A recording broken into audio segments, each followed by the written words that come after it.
Last lectures में हमने start कर लिया था नॉर्मलाइजेशन। नॉर्मलाइजेशन क्या है, क्या इसकी नीड है, किन प्रॉब्लम्स को सॉल्व करने के लिए हम नॉर्मलाइजेशन प्रोसेस को फॉलो करते हैं। और सेकेंड लेक्चर में हमने डिस्कस किया था कि जो हमारी सबसे पहली नॉर्मल फॉर्म है, फर्स्ट नॉर्मल फॉर्म, वो क्या होती है, और एक रिलेशन जो अननॉर्मलाइज्ड है या हम कह सकते हैं 0 NF में है, उसे 1 NF में कैसे कन्वर्ट करते हैं, ये हम डिस्कस कर चुके थे। इसमें in the last lecture we have discussed about first normal form. और फर्स्ट नॉर्मल फॉर्म क्या कहती है कि एक रिलेशन फर्स्ट नॉर्मल फॉर्म में कब होगा, जब उस रिलेशन की हर रो और कॉलम की इंटरसेक्शन पे सिर्फ और सिर्फ एक ही वैल्यू हो, मींस एटॉमिक वैल्यूज़ होनी चाहिए। तो अगर एटॉमिक वैल्यूज़ होंगी तो इसका मतलब क्या है कि वो रिलेशन 1 NF के जो क्राइटेरिया है, जो टेस्ट है, उसे पास कर रहा है। ठीक है, तो अगर ये क्राइटेरिया, ये टेस्ट पास नहीं होता तो हम क्या करते हैं, पहले उस अननॉर्मलाइज्ड रिलेशन को, UNF को, या 0 NF भी कहीं जगह लिखा होता है, तो 0 NF का मतलब क्या है, जो हमारी अननॉर्मलाइज्ड रिलेशन है। ठीक है, तो 0 NF से हमने किस में कन्वर्ट करना है, 1 NF में कन्वर्ट करना है। तो 1 NF में कन्वर्ट करने के लिए हम क्या करते हैं, अगर उसमें कोई टेबल में कंपोजिट एट्रीब्यूट है या मल्टी वैल्यूड एट्रीब्यूट है, तो उस मल्टी वैल्यूड या कंपोजिट एट्रीब्यूट को हम अवॉइड करेंगे।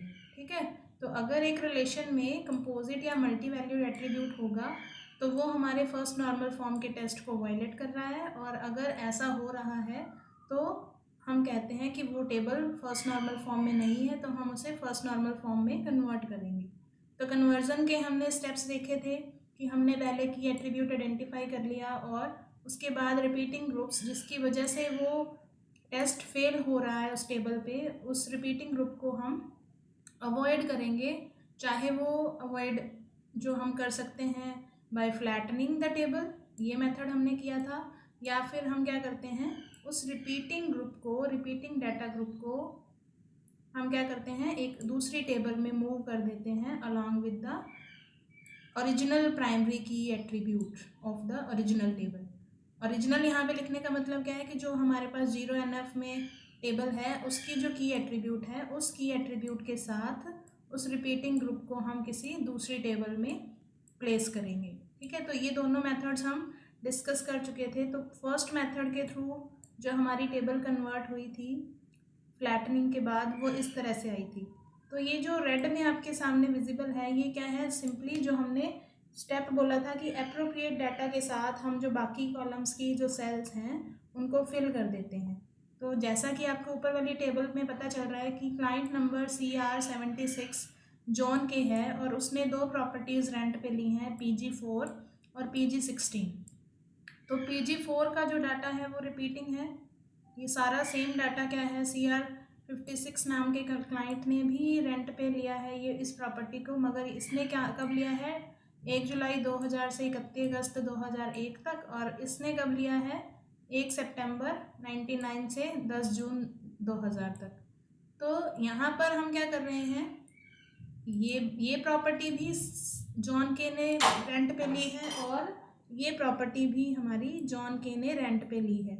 ठीक है, तो इस केस में हमने जॉन के की वैल्यू को यहाँ प्लेस कर दिया रेड में, और इसी तरह से CR76 इसका जो क्लाइंट नंबर है वो भी हमने यहाँ पर प्लेस कर दिया। ठीक है, तो इस तरह से फ्लैटनिंग करने के बाद हमारे पास ये टेबल बन गई, जो कि हमारी 1 NF के क्राइटेरिया को पास कर रही है। 1 NF का क्राइटेरिया क्या कहता है कि हर रो और कॉलम की इंटरसेक्शन पे सिर्फ और सिर्फ हमारी एटॉमिक वैल्यूज़ होनी चाहिए। तो इस पर्टिकुलर टेबल में अगर हमने हर एक टपल को यूनिकली आइडेंटिफाई करना है, तो हमारी प्राइमरी की क्या हमने बनानी है, क्लाइंट नंबर और प्रॉपर्टी नंबर के कम्बिनेशन में। तो ये सी नेम नहीं है, इसमें हमारा प्राइमरी की एट्रीब्यूट्स कौन से होंगे, क्लाइंट नंबर और प्रॉपर्टी नंबर। ठीक है, तो क्लाइंट नंबर और प्रॉपर्टी नंबर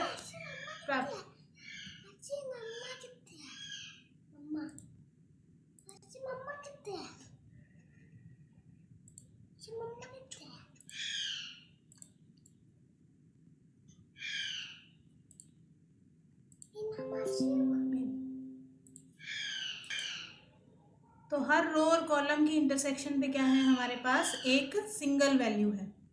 ठीक है, तो इसलिए ये जो फ्लैटनिंग के बाद हमें टेबल रिसीव हुई है वो हमारे फर्स्ट नॉर्मल फॉर्म के क्राइटेरिया को फॉलो करती है।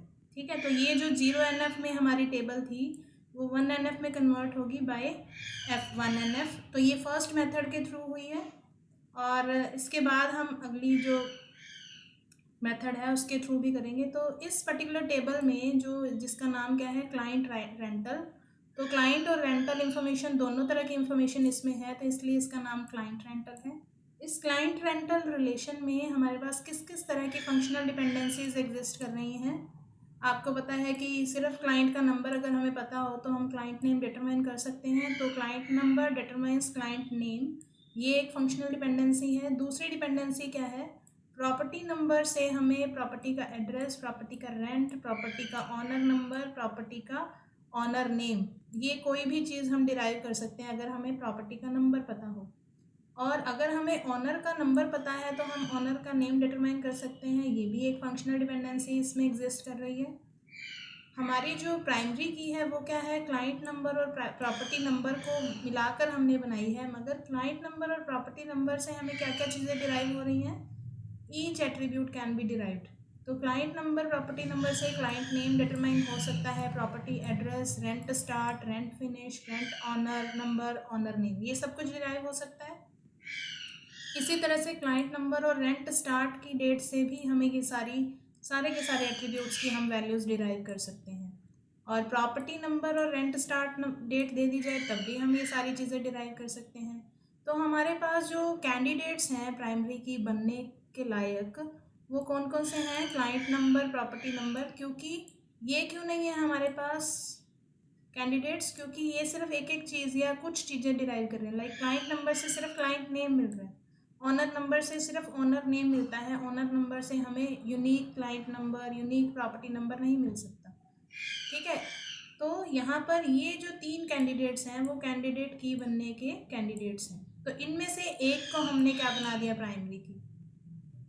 ठीक है, तो these are the possible combination of candidate keys, और इसमें से एक को डेजिग्नेट कर दिया हमने क्लाइंट नंबर, प्रॉपर्टी नंबर, ये क्या है, हमारे इस टेबल की प्राइमरी की है। तो इसको अलग से लिख लिया, क्लाइंट नंबर, प्रॉपर्टी नंबर को यहाँ लिख लिया, और बाकी की रीअरेंजिंग कर दी। तो इन दोनों के कम्बिनेशन से, इन दो वैल्यूज से हम हर एक यूनिक रो को डिटरमाइन कर सकते हैं। ठीक है, तो इस तरह से हम इस क्लाइंट रेंटल जो रिलेशन है उसे स्टैंडर्ड नोटेशन में किस तरह से लिख सकते हैं। हमारे नोटेशन क्या होती है, पहले रिलेशन का नाम लिखते हैं, फिर ब्रैकेट्स में उसके एट्रीब्यूट्स लिखते हैं, और जो प्राइमरी की एट्रीब्यूट होता है उसे अंडरलाइन करके लिख देते हैं। तो ये इसकी स्टैंडर्ड नोटेशन है कि ये जो रिलेशन क्लाइंट रेंटल है वो हमारी 1NF में है। अब हम बात कर रहे हैं कि 2NF क्या होती है। तो मैंने एक आपको डायग्राम दिखाया था जिसमें relationship of different normal forms दिखाई थी। तो उसमें हमने क्या कहा था कि अगर एक रिलेशन 1NF में है तभी वो 2NF के टेस्ट के लिए जा सकती है। मींस अगर मैंने चेक करना है कि कोई रिलेशन सेकंड नॉर्मल फॉर्म में है तो इसका मतलब क्या है, तो सबसे पहले उसे फर्स्ट नॉर्मल फॉर्म में होना चाहिए। अगर इस सर्कल को मैं 1NF कहती हूँ, तो अगर एक रिलेशन 2NF में है, ये 2NF में है, तो वो ऑटोमेटिकली क्या होगी, 1NF में होनी चाहिए। तो अगर वो 1NF के टेस्ट को पास कर रही है तभी हम उसके लिए 2NF का टेस्ट देखेंगे। अगर एक रिलेशन 1NF के टेस्ट को ही नहीं पास कर रही तो पहले हमें उसे 0NF से 1NF में कन्वर्ट करना पड़ेगा, फिर 1NF में होने के बाद उसे सेकेंड नॉर्मल फॉर्म के लिए टेस्ट करना पड़ेगा। तो ये जो सेकेंड नॉर्मल फॉर्म है वो कौन सी फंक्शनल डिपेंडेंसीज के कॉन्सेप्ट को यूज़ कर रही है, फुल फंक्शनल डिपेंडेंसी। ठीक है, तो सेकेंड नॉर्मल फॉर्म में हम एक रिलेशन को कब कहते हैं, a relation that is in first normal form and every non primary key attribute is fully functionally dependent on primary key. ठीक है, तो हमारे पास क्या है, कुछ सेट ऑफ एट्रीब्यूट्स हैं A1, A2, AN और B को हम क्या कह रहे हैं, नॉन प्राइम एट्रीब्यूट्स। तो जो एट्रीब्यूट प्राइमरी की का पार्ट नहीं होते उन्हें हम नॉन प्राइम एट्रीब्यूट्स कहते हैं, और जो एट्रीब्यूट्स प्राइमरी की का पार्ट होते हैं, लाइक हमने अभी क्लाइंट नंबर और प्रॉपर्टी नंबर देखा, तो ये क्या है, हमारे प्राइम एट्रीब्यूट्स हैं। These are known as prime attributes. Primary key का पार्ट है तो प्राइम एट्रीब्यूट्स, और ये प्राइमरी की का पार्ट नहीं है तो इन्हें हम क्या बोलते हैं, non prime attributes. These are called as non prime attributes, right. तो ये सारे नॉन प्राइम एट्रीब्यूट्स हैं, C name, P address, rent start, rent finish, rent, owner number, owner name. These are all non prime attributes. और ये क्या है, client number को अगर हम अलग से देखें तो this is a prime attribute, property number is a prime attribute because these are the part of primary key. तो ये जो डेफिनेशन है वो क्या कहती है कि एक रिलेशन 2NF में कब होगा, जब वो 1NF में है और उस पर्टिकुलर टेबल के हर जो नॉन प्राइम एट्रीब्यूट है वो फुली फंक्शनली डिपेंडेंट होना चाहिए प्राइमरी की पे। ठीक है, तो अभी लास्ट लेक्चर्स में हमने डिटेल में डिस्कस किया था फंक्शनल डिपेंडेंसीज के कॉन्सेप्ट को, जिसमें हमने फुल फंक्शनल डिपेंडेंसी और पार्शियल डिपेंडेंसीज के बारे में पढ़ा। तो हमारे पास अगर ये सेट ऑफ एट्रीब्यूट्स गिवन हैं और उस बी एट्रीब्यूट जिसे हम नॉन प्राइम एट्रीब्यूट कह रहे हैं, वो बी एट्रीब्यूट फुली डिपेंडेंट होगा अगर A1 A2 AN पे, अगर कब कहेंगे, अगर B की वैल्यू को हम इन सब के वैल्यूज़ के यूज़ के साथ हम डिटरमाइन कर सकते हैं।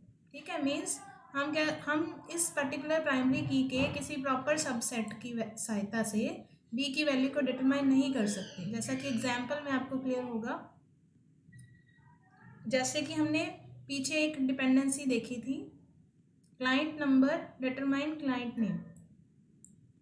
तो हमारी प्राइमरी की क्या है, क्लाइंट नंबर और प्रॉपर्टी नंबर। मगर इस पर्टिकुलर डिपेंडेंसी में हम क्या बता रहे हैं कि क्लाइंट नंबर, सिर्फ क्लाइंट नंबर की वैल्यू से ही हमें क्लाइंट का नेम पता चल जाएगा। तो ये क्या है, फुल फंक्शनल डिपेंडेंसी नहीं है, this is called as partial dependency. ठीक है, तो हमारी डेफिनेशन क्या कहती है कि हमारा जो नॉन प्राइम एट्रीब्यूट्स हैं वो प्राइमरी की पे फुली फंक्शनली डिपेंडेंट होनी चाहिए। मीन्स अगर मैं सिर्फ क्लाइंट नेम की बात करूँ तो क्लाइंट नेम, प्रॉपर्टी नंबर और क्लाइंट नंबर दोनों के कम्बिनेशन से अगर डिराइव होता तब तो हम कहते हैं कि वो फुली फंक्शनली डिपेंडेंट है प्राइमरी की पे। मगर ये क्या है, ये नॉन प्राइम एट्रीब्यूट है, ये क्या है, प्राइमरी की के सिर्फ पार्ट ऑफ प्राइमरी की पे डिपेंड करता है। सिर्फ क्लाइंट नंबर से ही हमें क्लाइंट नेम डिटरमाइन हो सकता है। ये दोनों की वैल्यू अगर हमें कंबाइंडली पता हो तब नहीं हमें पता चलेगा। मीन्स अगर हमें सिर्फ और सिर्फ क्लाइंट नंबर गिवन हो तब भी हम इस क्लाइंट नेम को डिराइव कर सकते हैं। सिमिलरली अगर हमें सिर्फ और सिर्फ प्रॉपर्टी नंबर ही दे दिया जाए तब भी हम property address, rent, owner number, owner name derive कर सकते हैं। ठीक है, तो ये क्या है, पार्शियल डिपेंडेंसीज हैं। तो अगर ये पार्शियल डिपेंडेंसीज एग्जिस्ट करेंगी तो हमारा रिलेशन 2NF में नहीं होगा। तो 2NF में नहीं होगा तो हमें उसे कन्वर्ट करना पड़ेगा 2NF में। तो 2NF में कन्वर्ट करने से पहले ये वाली जो पहली लाइन की डेफिनेशन है ये होनी चाहिए ज़रूरी कि relation should be in first normal form. उसके बाद हम डिपेंडेंसीज को चेक करेंगे।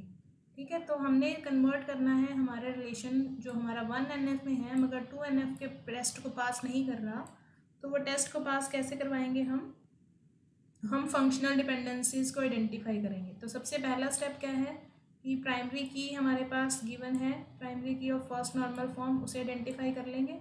जो फर्स्ट नॉर्मल फॉर्म की रिलेशन है उसमें प्राइमरी की क्या है हमारे पास, उसे आइडेंटिफाई कर लिया।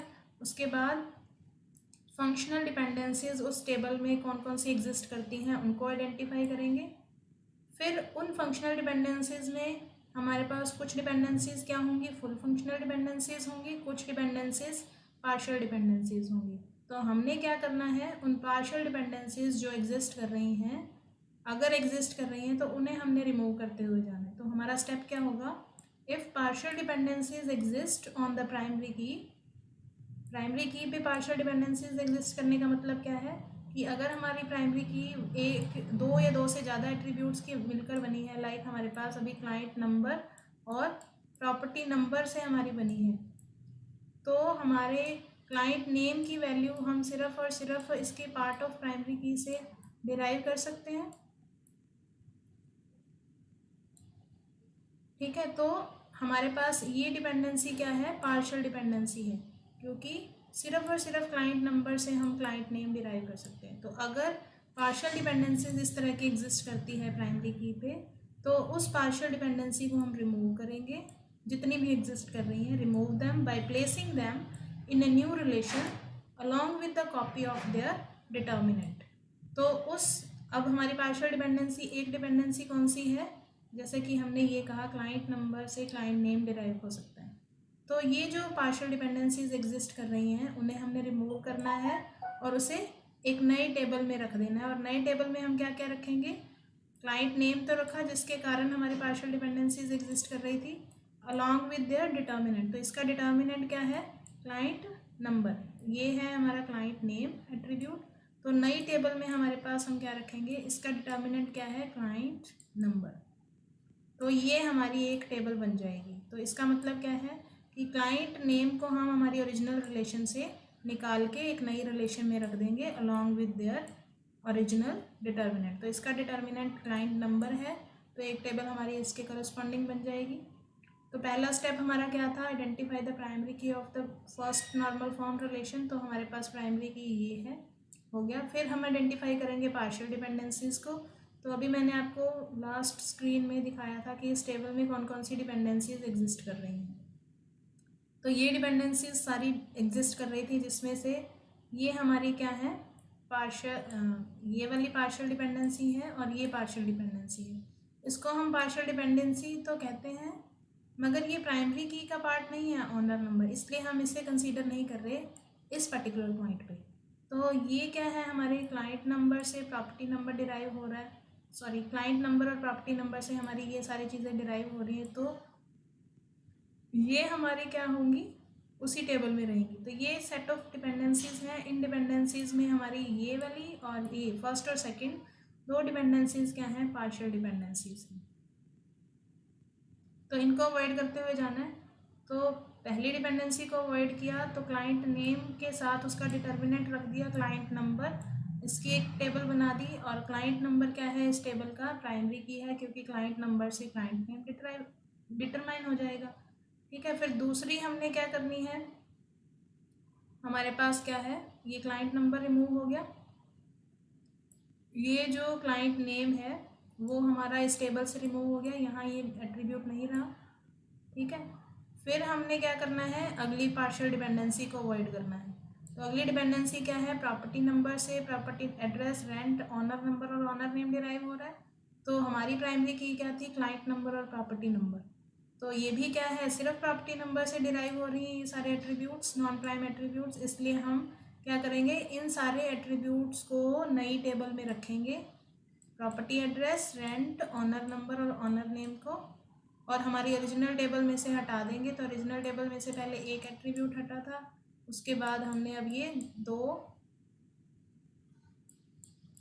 5 एट्रीब्यूट हमने हटा दिए। और अभी इस डिपेंडेंसी के करस्पॉन्डिंग हमने ये एट्रीब्यूट हटाए। तो इसका जो ओरिजिनल डिटर्मिनेंट है प्रॉपर्टी नंबर, इसको भी हम क्या करेंगे, उसकी टेबल में उसकी कॉपी रख देंगे। तो हमारा प्राइमरी की इस टेबल का हो जाएगा प्रॉपर्टी नंबर और ये एट्रीब्यूट्स आ गए। ठीक है, फिर बात आती है, अब हमारे पास ये टेबल बन गई एक, दूसरी टेबल जो पीछे बनाई थी वो, और इस ओरिजिनल टेबल में से अवॉइड करते हुए अब हमारे पास क्या एट्रीब्यूट्स रह गए, client number, property number, rent start और रेंट फिनिश। अब आप देखिए कि क्लाइंट नंबर और प्रॉपर्टी नंबर दोनों की हेल्प से हम क्या डिराइव कर पा रहे हैं, रेंट स्टार्ट और रेंट फिनिश। इसका मतलब क्या है कि rent start is fully functionally dependent on both attributes of the primary की। इसी तरह से रेंट फिनिश भी क्या है, दोनों की वैल्यू से ही हम डिटरमाइन कर सकते हैं। इन दोनों की वैल्यू से ही हम रेंट फिनिश डिटरमाइन कर सकते हैं, इन दोनों की वैल्यू से ही हम रेंट स्टार्ट डिटरमाइन कर सकते हैं। तो हमारी जो ये कॉलम्स को हटाने के बाद थर्ड टेबल ये हो जाएगी। तो ये जो तीनों टेबल्स हैं, ठीक है, ये तीनों टेबल्स अब हमारे पास क्या होंगी, 2NF के टेस्ट को पास कर रही हैं। तो हमारी टेबल क्या बनी, एक टेबल बन गई क्लाइंट जिसमें क्लाइंट नंबर और क्लाइंट नेम की इंफॉर्मेशन है, इसकी प्राइमरी की क्या है, क्लाइंट नंबर। एक है प्रॉपर्टी ऑनर, इसको नाम दे दिया क्योंकि प्रॉपर्टी से रिलेटेड और उसके ऑनर से रिलेटेड इंफॉर्मेशन है इसमें, तो प्रॉपर्टी नंबर इसकी प्राइमरी की होगी। और तीसरी रिलेशन का नाम दे दिया रेंटल, जिसमें सिर्फ रेंटल इंफॉर्मेशन है कि कौन से क्लाइंट नंबर के, कौन सी प्रॉपर्टी नंबर के करस्पॉन्डिंग रेंट की स्टार्ट और रेंट की फिनिश डेट क्या है। ठीक है, तो अब आप देखें तो ये तीनों रिलेशन क्या है, 2NF में है, तो ये 1NF में भी है, 2NF में है तो ऑटोमेटिकली क्या है, ये 1NF में भी है। तो 1NF में है, हर एट्रीब्यूट के करस्पॉन्डिंग क्या है, एक एटॉमिक वैल्यू है, 1NF में है, 2NF में भी है, क्योंकि C name client number primary key है, इससे पूरी तरह से डिटरमाइन हो सकता है। जब भी आपके पास प्राइमरी की एट्रीब्यूट, प्राइमरी की में एक ही एट्रीब्यूट हो, तब हमें फुल फंक्शनल डिपेंडेंसी के लिए चेक करने की ज़रूरत नहीं होती, क्योंकि उस की से हम हर एट्रीब्यूट को डिटरमाइन कर सकते हैं। जब हम प्राइमरी की में मोर देन वन एट्रीब्यूट लेते हैं, तभी हमें फुल और पार्शियल डिपेंडेंसीज में डिफ्रेंशिएट करना पड़ता है। तो जैसा कि यहाँ पे था, तो क्लाइंट नंबर और प्रॉपर्टी नंबर, अब दोनों की मदद से हम रेंट स्टार्ट डेट है जो फाइंड आउट कर सकते हैं। ऐसा नहीं है कि रेंट स्टार्ट की इंफॉर्मेशन हमें सिर्फ और सिर्फ प्रॉपर्टी नंबर से मिल जाए, ऐसा नहीं है कि रेंट स्टार्ट की इंफॉर्मेशन हमें सिर्फ और सिर्फ क्लाइंट नंबर से मिल जाए। अगर ऐसा होता तो ये भी पार्शियल डिपेंडेंसी होती। तो यहाँ पर इस पर्टिकुलर पॉइंट पे जो हमें रिलेशन फॉर्म्स हुई हैं, वो तीनों की तीनों रिलेशंस क्या हैं, हमारी सेकेंड नॉर्मल फॉर्म में हैं। सेकेंड नॉर्मल फॉर्म में आ गई हमारी। तो सेकेंड नॉर्मल फॉर्म का टेस्ट हमें क्या कहता है कि हमारा जो रिलेशन है वो क्या होना चाहिए, 1NF में होना चाहिए, और दूसरी कंडीशन क्या कहती है कि जो हर नॉन प्राइमरी की एट्रीब्यूट है वो फुली फंक्शनली डिपेंडेंट होना चाहिए प्राइमरी की पे।